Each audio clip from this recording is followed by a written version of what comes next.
Dear Miss Love, hindi ko talaga alam kung kailan nagsimulang mabura ang linya sa pagitan namin ni Camille. Kung paano kami lumampas sa aming limitasyon.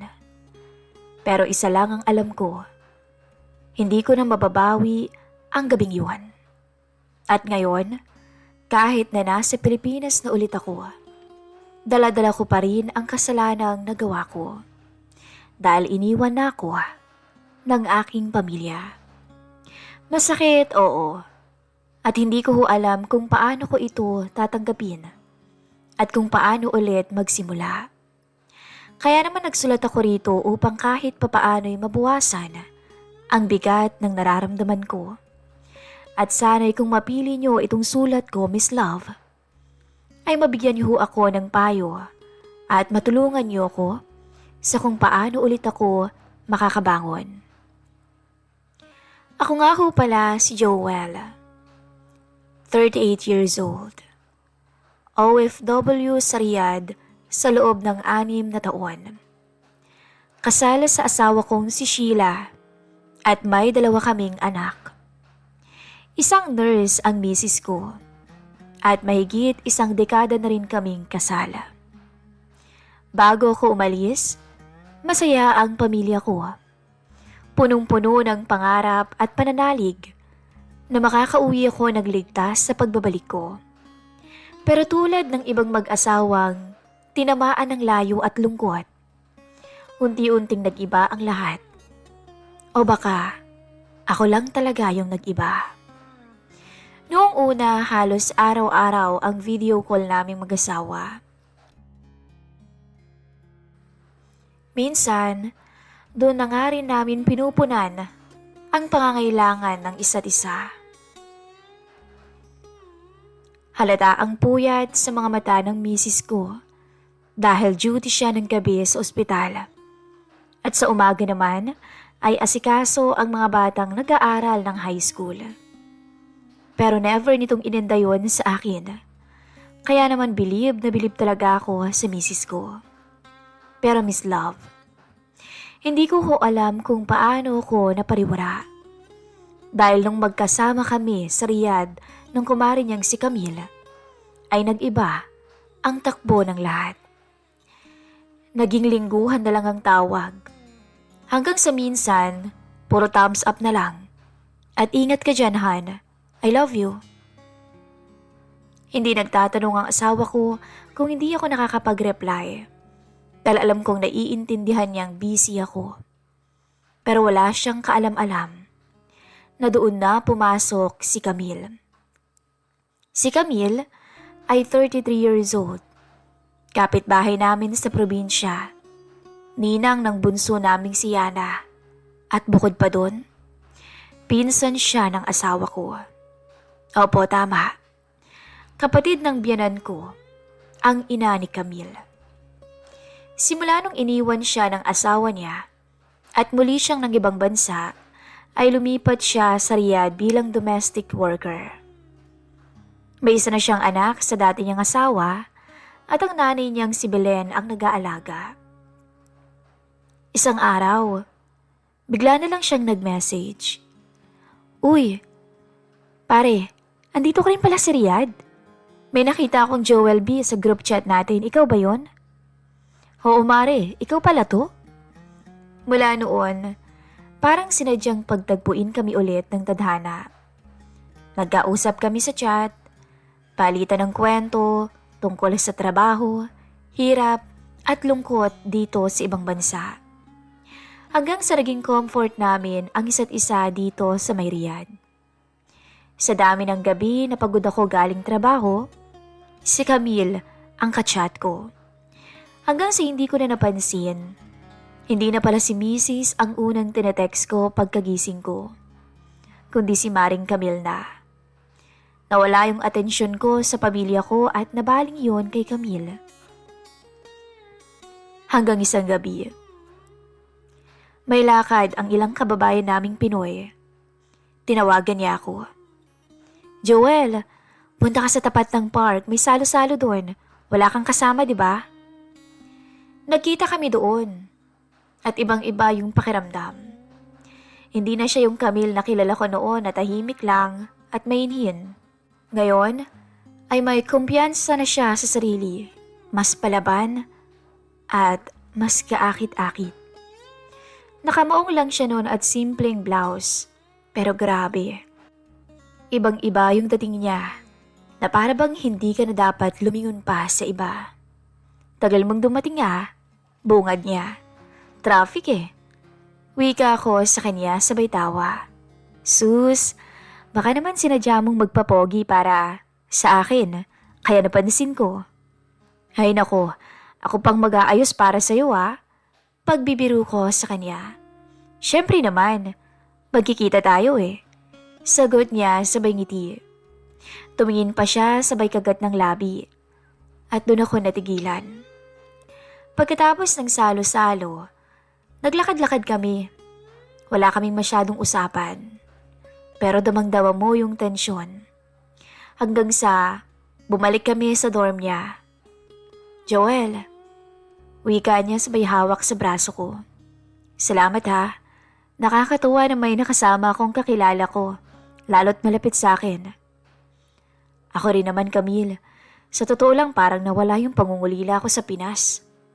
Ganun ba? Sabay tingin niya ulit sa akin. Yung tingin na parang gusto kang lambingin, pero hindi niya magawa. Gusto mo ba ng kape muna? Tanong niya. Wala namang tao sa taas tsaka para makapagkwentuhan pa tayo. Nagkatinginan kami. At ilang segundo akong natigilan. Alam ko ang ibig sabihin ng tanong na yon. Alam ko kung gaano kalapit yun sa bangin. Kape lang Biro ko pa. Oo naman. Ikaw talaga kung ano-anong iniisip mo. Baka mamaya magalit pa si Sheila sa akin. Natawa na lang ako. Sumunod ako sa kanya sa loob. Sa maliit niyang kwarto. Naupo kami sa gilid ng kama. Kumuha siya ng 3-in-1 coffee sachet at 2 mug.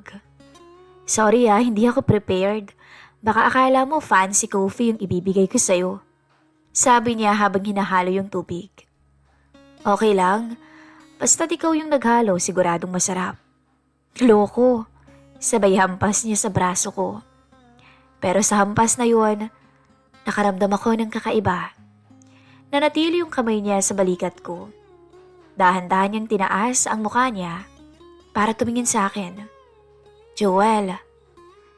Hindi na niya natapos yung sasabihin niya. Hindi ko alam kung anong nangyari sa akin noon. Siguro sa sobrang tagal na rin na wala akong nakakasama sa kama at nakakita ako ng pagkakataon sa katauhan ni Camille. Hinawakan ko yung pisngi niya. Wala naman siyang pagtutol. Pagkatapos, hinalikan ko siya ng malambing. Mabagal. Hindi siya nagalit. Hindi niya rin ako sinampal.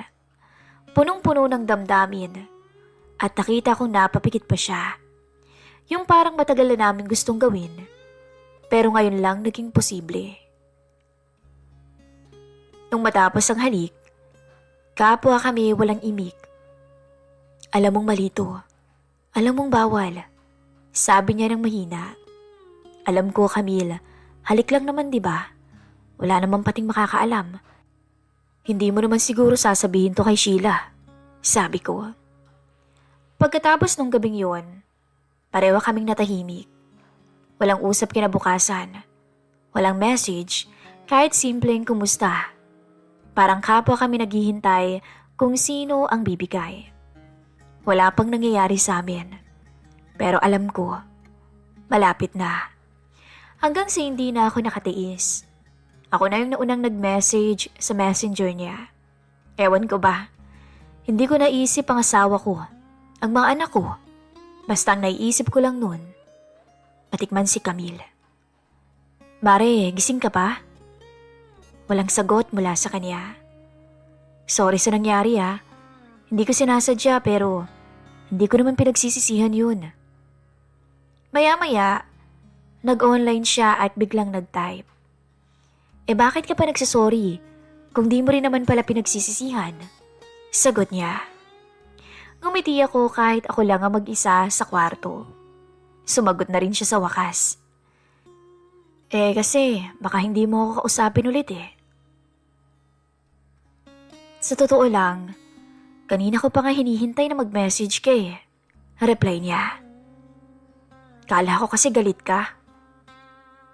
Oo, medyo. Pero sa sarili ko. Kasi pumayag ako. Pero mas galit ako kasi alam mo yun? Gusto ko pa, Joel. Bumigat ang dibdib ko sa huling linya na sinabi niya. Tapos pinatay niya ulit yung online status niya. Gusto kong sumagot agad pero parang wala na akong karapatang pilitin siyang makipag-usap. Kaya naghintay ako ng ilang minuto. Tapos nag-type ako ng direkta. Ako din naman, Camille. Hindi na siya sumagot buong gabi. Pero kinabukasan, pagdilat ng mata ko, may nakita akong bagong message mula sa kanya. Joel, kapag nakita ulit tayo, huwag ka mag-sorry ha.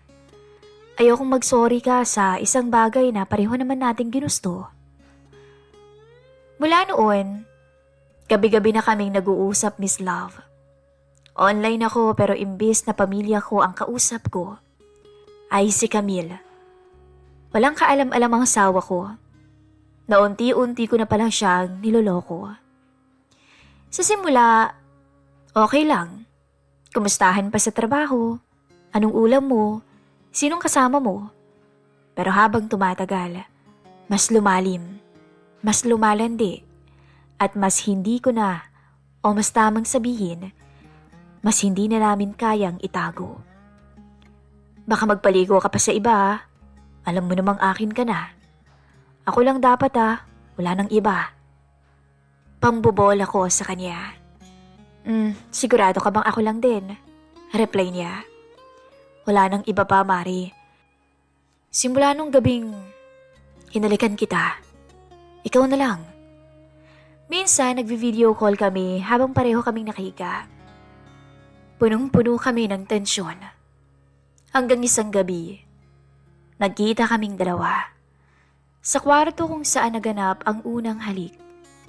Doon din naganap ang unang pagkakasala namin. Tama po, may nangyari sa amin ni Camille. Isang kaganapan na pareho naming ginusto. Masarap? Oo. Pero matapos nun, bigla ko nalang naisip ang pamilya ko. Ang asawa ko. Makakaya ko bang mawala sila? Nagkaroon bigla ng tanong sa isipan ko, pero mabilis ko rin yung binura. Hindi naman nila malalaman eh. Wala namang ibang makakaalam, kundi kaming dalawa lang ni Camille. Nasa bahay ako nang makatanggap ako ng message galing kay Camille. Hindi ako nagsisisi, Joel, pero ayokong ako yung dahilan kung bakit masisira ka sa pamilya mo. Wika niya. Ako ang pumili nito, Mari. Tsaka wala namang makakaalam, di ba? Maraming beses, Miss Love, na nagpakasasa kaming dalawa. Halos hindi ko nga naisip ang asawa ko sa Pinas. Halos 4 na buwan kaming nagkaroon ng lihim na ugnayan ni Camille. Makalipas lang noon ang ilang linggo, mas lalong naging malalim ang ugnayan naming dalawa. Hindi kami nagtatago sa isa't isa. Lahat ng oras na pwede. Lunch break, off day, kahit na short walks, kami ang magkasama. Para bang asawa ko siya sa ibang bansa at kinalimutan ang tunay na asawa sa Pinas. Hindi ko alam kung paano ko umabot sa ganito. Isang gabi lang yun. Isang halik, isang kape. Isang gabi na parehong hindi naman namin inaasahan. Pero alam namin ginusto namin hanggang sa nagtuloy-tuloy. Isang gabi magkatabi kami sa kama. Joel, bulong niya, iniisip mo rin ba ako kapag hindi tayo magkasama? Tanong niya. Oo naman, Camille. Ikaw nga ang laman ng isip ko gabi-gabi eh. Ganon din ako eh. Sagot niya. Minsan iniisip ko, paano kung tayo talagang nauna? Paano kung hindi mo asawa si Sheila? Di sana masaya tayo. Hindi tayo nagtatago. Alam mo, gusto kong ipagsigawan ka, Joel. Pero bawal, di ba? Tama, bawal. Sagot ko, kasi alam mo kung anong mangyayari sa atin. Ilang linggo pa ang lumipas. Lalo kaming naging malapit, na para bang may sariling mundo kami sa dayuhang bansa na yon. May mga code names pa nga kami. Gumagamit ako ng ibang account. Baka kasi mamaya, buksan ng misis ko ang messenger ko. Lahat ginawa ko para lang maitago ang mga kalokohang ginagawa ko. Araw ng linggo. Tahimik lang siya, tulog sa balikat ko habang nakabalot ng kumot. Pinagmamasdan ko yung mukha niya. Payapa, pagod, at may bahid ng kasiyahan. Ako naman, hindi ko alam ang pakiramdam ko. Para ba akong nasa pagitan ng langit at apoy. Dahan-dahan kong inabot ang cellphone ko sa mesa. Baka kasi may message si Mrs. Pero wala. Nakasin lang yung huling, "Ingat ka dyan ha, I love you." Hindi ko pala siya na-replyan. Naalala ko rin bigla. Birthday pala kahapon ng panganay namin. Nakalimutan ko na rin batiin. Napatitig ako sa kisame. Para bang biglang bumigat ang dibdib ko. Hindi dahil sa nagsisisi ako, kundi dahil sa katotohanang unti-unti ko nang nakakalimutang tumingin sa direksyon ni Sheila, sa direksyon ng pamilya ko na naiwan sa Pinas at umaasa sa akin. Ako na padre di pamilya, ang siya palang gumagawa ng kasalanan dito sa ibang bansa. Napatingin ako kay Camille, na nasa tabi ko at mahigpit ang hawak sa braso ko kahit tulog. Parang siya na ang tahanan ko sa banyagang lupain na to. Pero paano naman yung tahanan kong iniwan sa Pilipinas? Kinabukasan, maaga akong nagising. Tahimik akong bumangon. Nagsuot ng damit at lumabas ng kwarto. Bit-bit ko pa rin yung amoy ng gabi, yung bigat ng nangyari, at yung tanong na, hanggang kailan ko matatakasan ang sarili kong asawa? Halos ilang buwan na rin, mula nang nagsimula ang lihim naming relasyon. Akala ko kaya kong itago ang lahat. Na dito nag-umpisa sa Riyadh at dito rin magtatapos yung relasyon naming dalawa. Pero isang araw, tumawag si Camille habang nasa trabaho ako. Nawala lahat ng kontrol ko sa mundo. At para ba akong pinagbagsakan ng langit at lupa. Nanlamig ako na para bang binuhusan ako ng yelo. "Joel?" Wika niya. 2 linggo na akong delayed. Positive. Buntis ako.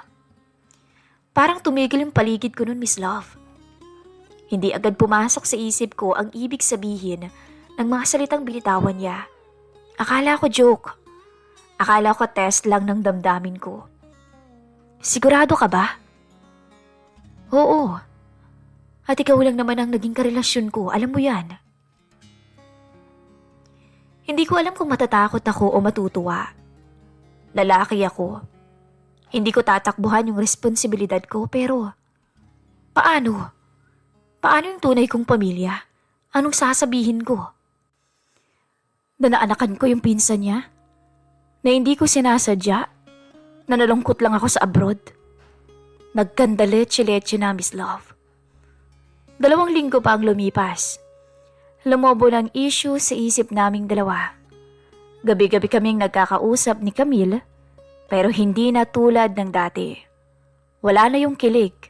Ang natira na lang, puro pag-aalala, takot, plano. Malapit na akong umuwi, Joel. Sabi niya isang gabi, "Anong gagawin natin? Hindi ko naman to maitatago."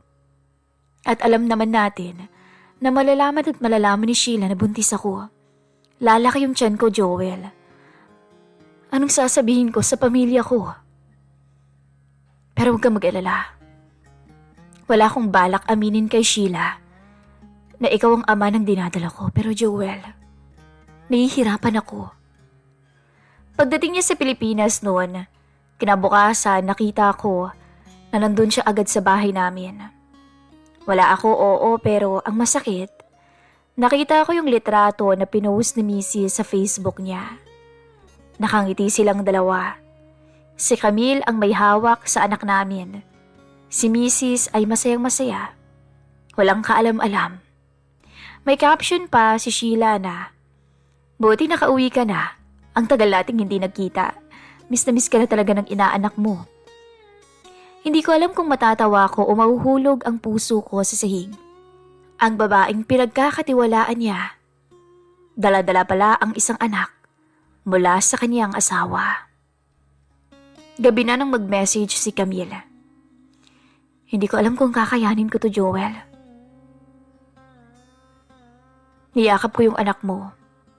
Nagkwentuhan kami ni Sheila. Pero sa bawat salita niya, naririnig ko kung gaano ka na niya kamiss. Kung gaano na sila nananabik sa'yo. Alam ko, sorry, hindi ko rin alam kung ano tong pinasok natin eh. Gusto kong umiyak. Pero wala akong karapatang umiyak sa harapan niya. Wala akong karapatang magselos sa kanya dahil siya yung tunay.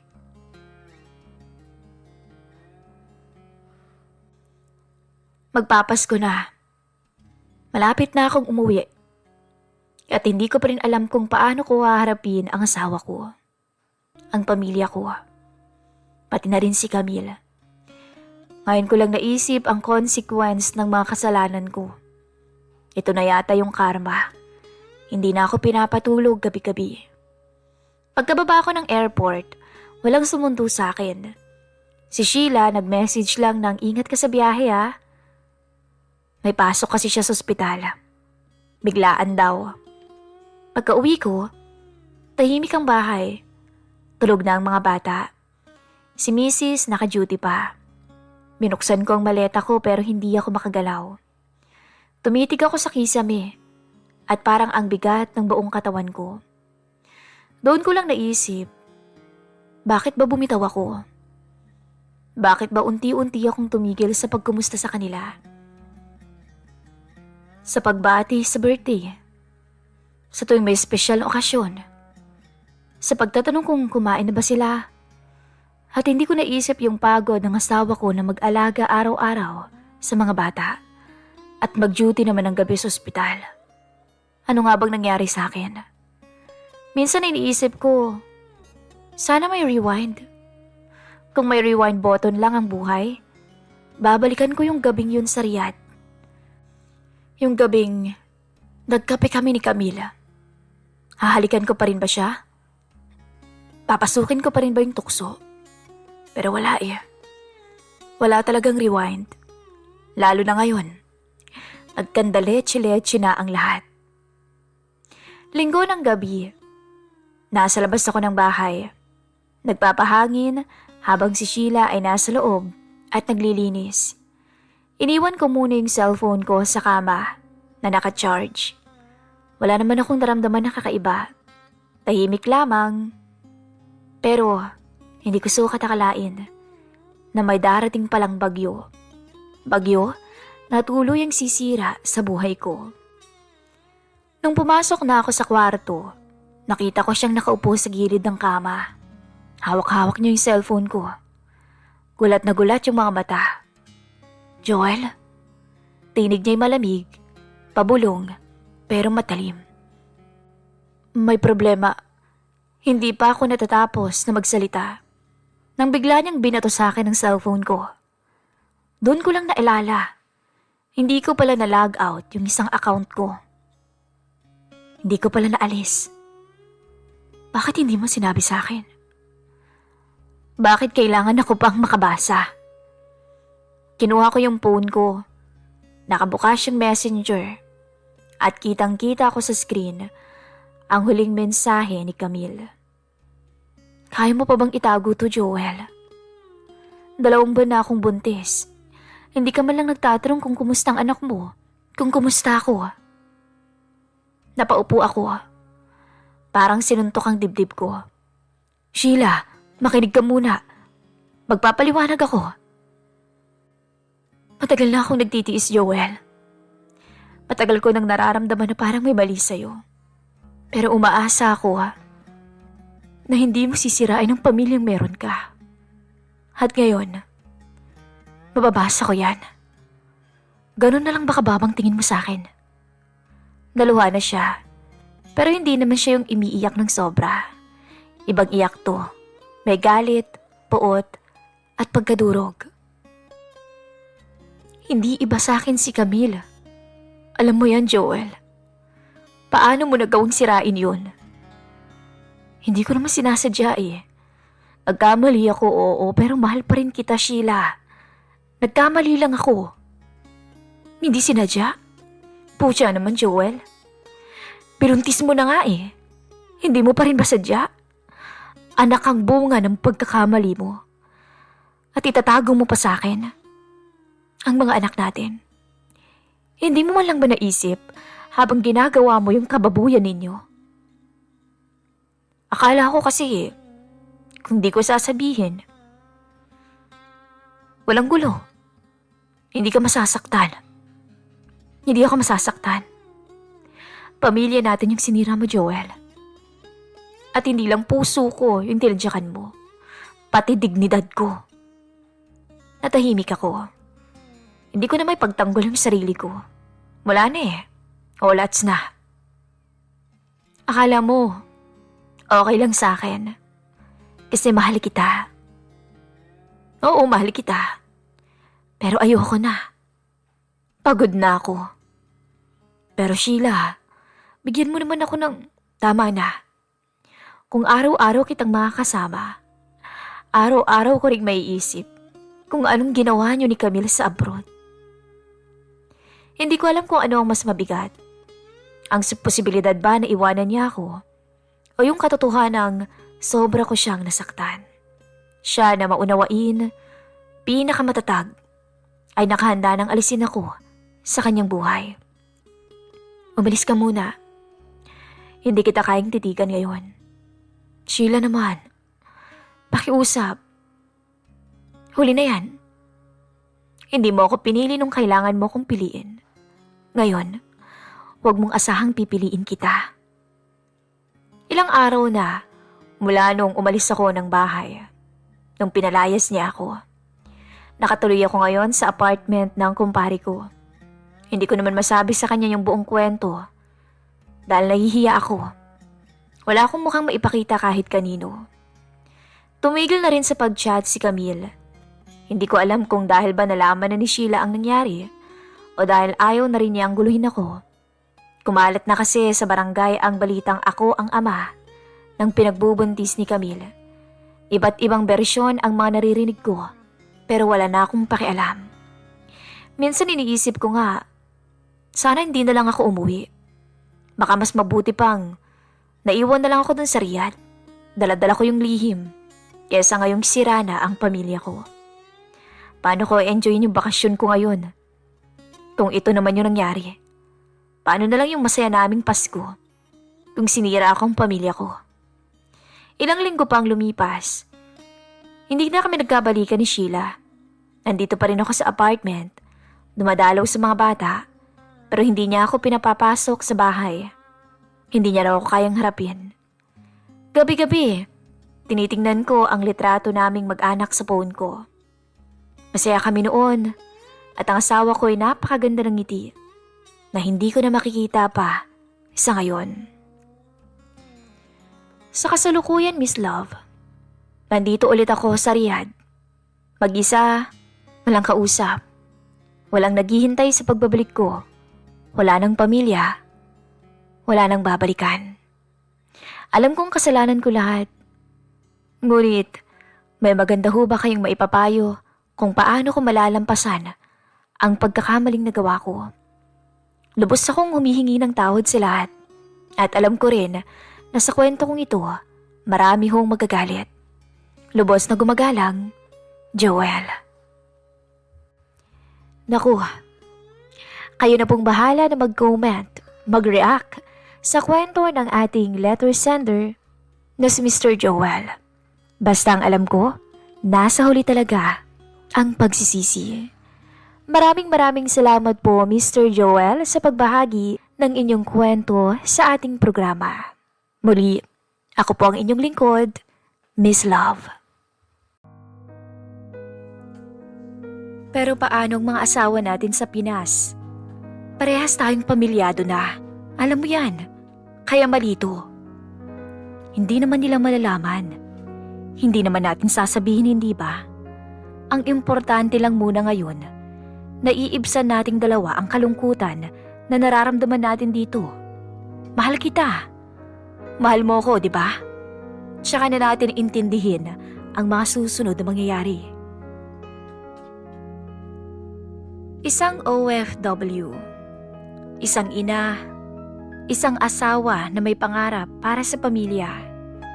Pero mapapariwara ng landas sa abroad dahil sa labis na kalungkutan. Na kahit pagsisihan pa ng ilang beses ngayon, hindi na maibabalik pa ang oras.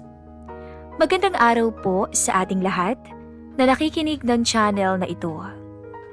Itago niyo na lang po ako sa pangalang Bia, 36 anyos. Isang OFW dito sa Taiwan bilang factory worker. May 2 anak at kasal sa aking asawa na si Darwin. Hindi niya po tunay na pangalan. Hindi sana ako makikipagsapalaran sa ibang bansa kung sapat lang ang kinikita ng mister ko sa pamamasada ng jeep. Lalo na't palaki na ng palaki ang gastusin ng mga bata sa school. I know it's hard for me to leave them. Pero dahil hindi naman nga ako makapasa ng board exam, ay naisipan ko na lamang na magtrabaho abroad. Yes, graduate ako ng BSED, major in mathematics. Pero dahil hindi makapasa-pasa, ay hindi ako makapasok sa public school. Nagtry akong mag-work sa private noong dalaga pa ako. Kaso ngayong may pamilya na ako, hindi ito sasapat. Ang asawa ko ay hindi natapos ang pag-aaral. 3rd year college kami nang mabuntis niya ako at pinanindigan naman ako dito.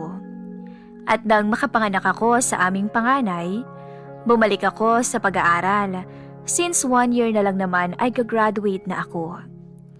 Nag-apply ako bilang factory worker muna rito sa Taiwan. 3 taon ang kontrata na aking pinirmahan at maayos naman ang kita. Sa unang sweldo ko ay agad ko namang pinadala sa asawa ko yon sa Masbate. Nag-uusap lang kami sa video call na mag-asawa at ng aming mga anak. Sa ilang buwan ko rito ay masasabi ko na nakakalungkot, pero wala akong magagawa kundi paglabanan to. At madalas, work at uwi agad ako ng boarding house. Hindi ko ugaling kumimik at hindi naman ako dalaga para gawin yon. Trabaho ang pinunta ko sa Taiwan, hindi maglamyerda. Hanggang nag-1 taon ako rito, mas tumindi ang lungkot ko at pangungulila sa anak at aking asawa. Hindi na ako kontento sa tawagan namin at madalas pa nga ay inaatake ako ng anxiety ko. Mag-isa kong kinakaya ang lahat ng hamon na malayo ako sa aking pamilya. Hanggang nakilala ko si Cha. Naging close ko siya sa factory. At dahil sa kanya natuto akong uminom, maglamyerda kapag day off, at medyo naibsan ang lungkot ko. Ang hindi ko lang inaasahan ay nang makilala ko si Brent. Naging close rin kami at palaging nagkakasama sa inuman. Hanggang sa nalasing kami parehas. At hindi na namin alam ang pinaggagawa namin ng gabing yun. Nagising na lang ako na magkasama kami sa iisang kwarto na walang suot na kahit isa. Umiiyak ako at sobrang nahihiya ako sa sarili ko. Hindi ko lubos sa kalain na makakagawa ako ng kasalanan sa pamilya ko. At dahil sa nangyari, iniwasan ko ito sa abot ng aking makakaya. Naging okay naman ulit ang takbo ng buhay ko sa Taiwan. Hanggang sa makakita ko ng ibang opportunity. Nang minsang nakita ko ang job offer nila as teacher. Kaso sa Thailand. Sabi ko sa sarili ko after contract, mag-a-apply ako doon. Ginawa kong busy ang sarili ko sa trabaho. Umiwas rin ako sa pag-aaya ni Cha sa takot na maulit-ulit ang nangyari sa amin ni Brent. Alam ko binata siya at may girlfriend na naiwan sa Pilipinas. Hindi na rin naman kami nagkita nito at nalipat na rin siya ng ibang departamento. Masaya ako dahil hindi ko na kailangang iwasan pa siya. After naman ng may mamagitan sa amin, I told him about it. It's just a mistake. Walang dapat na makaalam ng nangyari sa amin, kundi masisira ang buhay naming dalawa at ayokong mangyari pa yon. Lumipas pa ang 1 taon. Balik ako sa daily routine ko, na boarding house at trabaho. Kapag day off naman sa bahay pa rin at kausap ang aking mag-aama. Tila nakalimutan ko na ang naging kasalanan ko. At binaon ko na rin talaga sa limot ang lahat-lahat. Naisip ko kasalanan yun at hindi na dapat alalahanin pa. Pero sadyang hindi talaga ako tinatantanan ng problema at muli na naman akong nasangkot sa isang kasalanan. Birthday ni Cha at niyaya niya ako na mag-bar noon. Sumama ako kasi nga matagal na rin naman ang last na bonding naming dalawa. Puro naman kami babae kaya safe lang. Pero habang lumalalim ang gabi, parami ng parami ang nakakasama at nakikilala ko. Hanggang tumabi sa akin si Jigo. Hindi niya tunay na pangalan. Gwapo, mabango at mapagbiro din. Hindi siya boring kasama at palakwento. Hanggang sa nakapagpalagayan kami ng loob. Wala namang nangyari sa amin ang gabing yun. Pero naging malapit kami sa isa't isa. Nalaman ko na nasa ibang kumpanya siya, malapit lang sa pinagtatrabahuhan ko. Nagbiruan pa nga kami na magkita kami some other time. Wala lang, catch up lang at kwentuhan na rin. Nabanggit kasi niya sa akin na may kinuha raw siyang insurance at baka raw gusto kong kumuha para sa sarili ko. Pumayag ako at mag-uusap daw sila ng agent niya. Since wala naman akong gagawin sa day off ko, doon na lang ako kumayag o pumayag na magkita kami. Sinundo niya ako sa tinutuluyan ko. Hindi ko alam kung paano niya nalaman, pero naisip kong baka sinabi ni Cha. Naging close kami at para siyang best friend ko sa Taiwan. Nasa bahay niya kami at ayun nga, kumain muna kami at mamaya raw tatawag ang kakilala niyang agent. Pumayag ako dahil tiwala naman ako sa kanya. Marespeto kasi ito at hindi naman siya loko-loko. Nung tumawag na ang agent, pumwesto na kami sa harapan ng laptop niya para makapag-usap-usap kami. From there, nag-present ito sa akin at nagustuhan ko naman ang policy, kaya napakuha ako ng para sa akin. Sa sunod ko na lang kukuhaan ang asawa at mga anak ko. Pagkatapos ng usapan namin ng agent, hindi muna ako pinauwi ni Jigo. Kumain raw muna kami at nagluto siya. Sayang naman daw kung mapapanis dahil siya lang naman ang tao sa bahay niya. Naikwento niya rin sa akin na may asawa siya pero walang anak. Baog raw kasi ang misis niya. Kaya kahit gusto niyang magkaanak ay wala talagang mabubuo. Sinabi niyang mahal niya ang asawa niya kaya hindi niya rin naman to maiwan-iwan. Pagkatapos naming kumain ay hinatid niya ako pabalik ng boarding house. Kinabukasan, pumasok na ako ng trabaho at hindi na kami nagkausap pa nito. Tamang kumustahan lang ang naganap sa amin sa ilang linggo. Parehas kasi kaming busy nito at wala naman kaming dapat pag-usapan. At isa pa, magkaibigan lang talaga kami. At alam kong wala namang dapat mamagitan pang iba sa amin. Malapit na ang end of contract ko at uuwi na ako sa Pilipinas. Hindi ko inaasahan na mas magiging malalim pa ang relasyong namagitan sa aming dalawa ni Jigo. Sa mga araw na down ako, nariyan siya para damayan ako. Kapag may sakit ako, siya ang nag-aalaga sa akin. Halos siya na nga ang naging sandalan ko sa mga panahong malayo ako sa pamilya ko. Hindi ko naman po sinasadya, Miss Love. Pero unti-unti ko na lang naramdaman sa aking sarili na mahal ko na pala siya. Alam ko namang mali, pero hindi ko napigilang mahulog ng tuluyan rito. Sino ba namang hindi? Mabait, maalaga, at magalang pa. Maraming ang nagkakagusto sa kanya rito. Kaso ang sabi niya, faithful daw siya sa asawa niya. Isang gabi na magkakasama kami at birthday ko. Wala sana akong planong maghanda at nag-iipon ako para sa gastos ko pa Thailand. At susubukin ko na maging isang teacher at tuparin ang pangarap ko na makapagturo. Ayoko na kasing maging factory worker dahil hindi naman talaga ito ang gusto kong gawin sa buhay. Sa gabing iyon, nag-enjoy ako. Nandyan kasi sila Cha at marami pa naming kaibigan. Ang mas ikinasaya ko pa ng gabing iyon, ang hindi ko inaasahan na sasabihin ni Jigo. Umamin siya sa akin. Nagulat ako kasi nga alam ko may pamilya na rin siya kagaya ko. Sinabi niya po sa akin na mahal niya ako. Sa tagal raw at madalas naming pagkikita, nahulog daw talaga ang puso niya sa akin. Tinawanan ko nga lang noon ang sinabi niya, Miss Love. At sinabi ko pa nga sa kanya, naku naman Jigo, lasing ka lang. Bukas pag alis ng amats mo wala na yan. Natatawang sambit ko. Lalong lumalalim ang gabi. At sa kahuli-huling pagkakataon, ay nakalimot ako.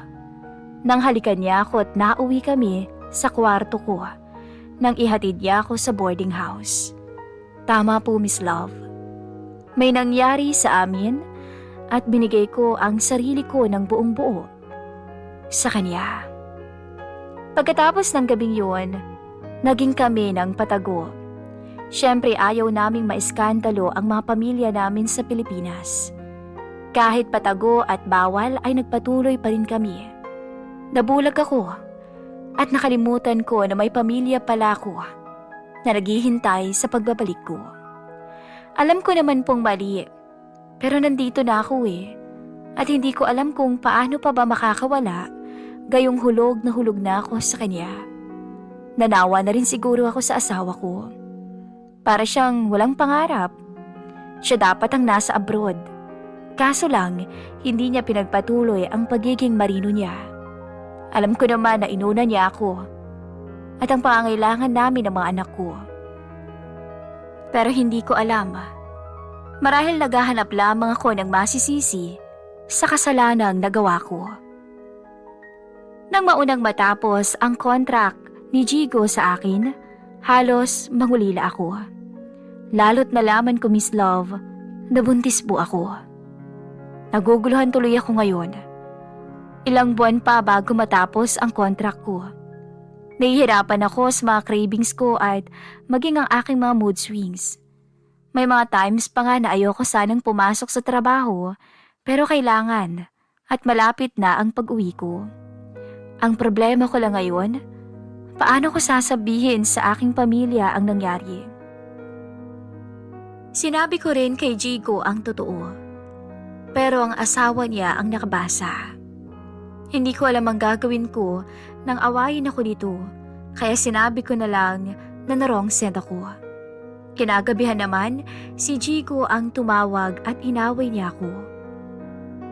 Nagulat ako dahil bigla siyang nagbago. Bahala raw ako sa buhay ko. Alam naman daw namin na umpisa pa lang ay may asawa na kaming dalawa. And then pinlock niya ako sa account niya. Kaya hindi na ako umasa at nagpumilit pang kausapin siya. Sa totoo lang, sising-sisi ako ng mga oras na yon, Miss Love. Ngayon palang tanggap ko na ang lahat at wala na akong maaasahan pa sa tatay ng anak ko. Halos gumuho ang mundo ko noon at para na akong mababaliw sa kinalalagyan ko. Kung panaginip nga lang sana to, ay gusto ko nang magising. Kaso, hindi ito isang panaginip, kundi realidad ng aking buhay na kinasasadlakan ko. Hindi ko naman masabi-sabi sa asawa ko ang problema ko. Ayoko siyang idamay pa rito. At isa pa, hindi ko rin naman kayang mawala ang mga anak ko. Ayokong lumayo ang pamilya ko sa akin dahil mahal ko sila. Sadyang nangulila lang ako dito sa Taiwan. Sila na nga lang ang meron ako, sasayangin ko pa ba?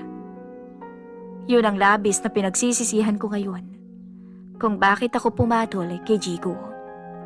Natapos ang contract ko nang hindi ko alam ang aking gagawin. Hindi din alam ng aking asawa na uuwi na ako. Umuwi ako sa Bulacan, sa kaibigan ko. Doon ko balak manganak muna, lalo na't nahalata na ang tiyan ko. Naiiyak ako sa kagagahang nagawa ko, pero hindi ko naman pwedeng pabayaan ang bata. Wala naman siyang kasalanan sa kasalanang ginawa ko. Nakiusap ako sa kaibigan ko na dito muna ako sa kanya hanggang sa mga anak ko, at bahala na lang akong magpaliwanag sa asawa ko kapag nakauwi na ako ng bahay. Mabuti na lang may ipon pa ako, kaya nakakapagpadala pa ako ng pera sa kanila.